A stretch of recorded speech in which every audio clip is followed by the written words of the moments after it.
Good news mga kapuso, simula bukas magpapatupad ng big time rollback sa gasolina ang ilang kumpanya ng langis. 2 pesos ang inaasang bawas presyo sa langis habang 50 centavos naman sa kada litro ng diesel.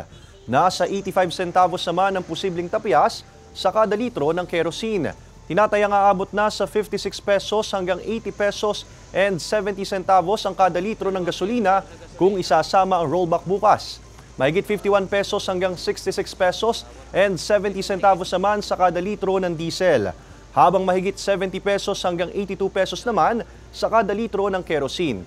Kasunod yan ang 3 linggong sunod na rollback sa gasolina at pang-4 na linggo naman sa diesel at kerosene. Iba-iba naman ang reaksyon dito ng driver ng ilang pampasaherong sasakyan.